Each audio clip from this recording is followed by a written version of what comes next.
안녕하세요. 알러브 핸즈온의 이재석입니다. 이번 시간에는 애저 기본사항 72번째 애플리케이션에 가장 적합한 애저 IoT 서비스 선택에 대해서 알아보겠습니다. 이번 시간으로 애저 서비스에 대한 것들은 마무리할 수 있을 것 같네요. 네, IoT 서비스에 대해서 알아보도록 하겠습니다. 시험 출제 경향은 애저 IoT 서비스를 살펴보고 각자의 시나리오에 맞는 서비스를 선택하는 이런 문제도 나올 수 있고요. 지금까지는 예전과 똑같이 여기 보시면은 IoT 허브와 IoT 센트럴에 관한 OX 정도의 질문이 나왔다고 보시면 됩니다. 근데 최근에 애저 스피어가 들어갔죠. 요 세 가지를 정리하시면 됩니다. 근데 IoT가 뭔가요? 하시는 분들도 계시죠. IoT 서비스는 이렇게 생각하시면 됩니다. 센서 있잖아요. 센서 우리 뭐 자동차에도 센서가 있고 비행기 날아가는 데 센서가 있고 그 다음에 공장에도 여러 센서들이 붙어 있잖아요. 이런 뭐 알림을 주는 이런 메시지를 주는 센서 그리고 또 그런 센서가 붙어 있는 디바이스 그걸 이제 인터넷을 통해서 클라우드를 연결했을 때 이 센서와 디바이스의 보안 문제라든가 여러 가지 것들을 해결해야 될 것들이 상당히 많거든요.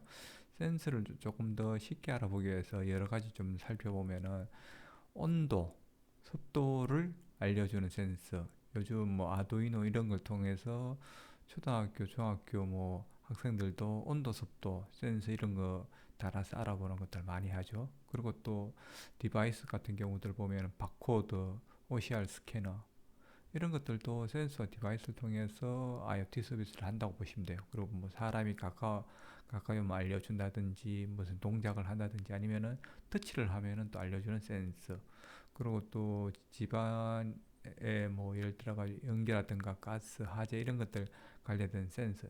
이런 센서가 예전에는 독립적으로 그냥 디바이스에서 알려주는 정도에서 끝났는데 이런 메시지를 클라우드를 통해서 인터넷을 통해서 다 이제 클라우드에 저장이 된다는 거죠. 이렇게 수많은 센서들을 왜 모으냐? 궁극적으로는 AI를 하기 위한 거죠.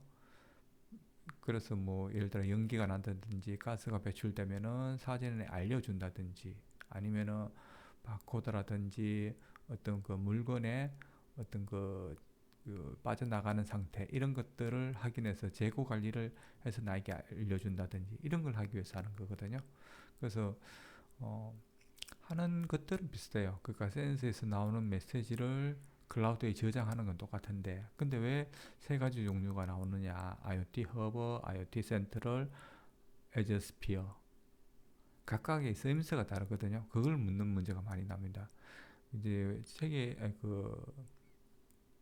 우리 MS 랜에는 IoT 센트럴 스피어 이런 식으로 나오는데 사실은 센트럴이 가장 편해요. 디바이스 연결, 모니터링 관리, 특히 이제 모니터링 관리와 관련해서 대시보드까지 제공해 주는 거예요. IoT 센트럴이요. 그래서 이 세 개 중에서 사스 제품이고요. 보다 쉽다는 것은 IoT 허브, 파스 제품보다 쉽다는 얘기인 거예요. 그래서 IoT 센트럴이 처음 시작하시기 가장 쉬워요. 사스.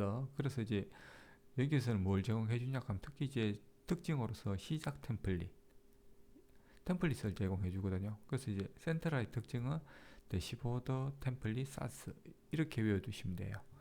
그리고 이거보다 이제 조금 더 복잡해지는 게 IoT 허브예요.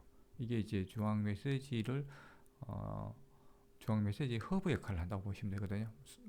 많은 어떤 여러 센서들이 이제 이쪽에 모였을 때 중앙 관리할 수 있다는 거, 완전 관리형 정도인데, 근데 여기 이제 수백만 개 이런 말이 들어오면 IoT 허브라고 생각하시면 돼요. 여기 센트럴도 그 정도까지는 아니지만 그래도 상당히 많은 것들을 할 수 있긴 있는데 그래도 이제 조금 더 대규모 이런 느낌이 들면 IoT 허브라고 생각하시면 됩니다. 그리고 파스 제품이고요. 그럼 최근에 나온 에저 스피어는 뭐냐? 이제 조금 더 밑단으로 내려온 거예요. 디바이스 단으로.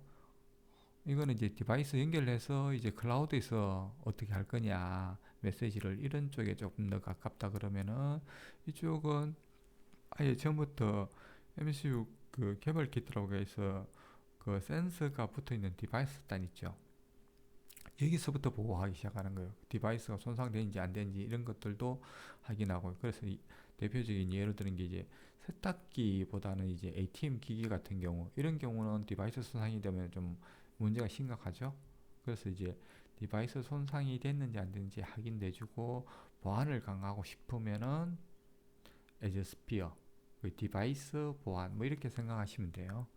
네, 이렇게 간단하게 정리를 한 다음에 실제 문제를 또 해결 잘 할 수 있는지, 개별적인 그 제품들을 가지고 한번 앞으로 살펴보도록 하겠습니다. 네, 이번 시간도 감사합니다.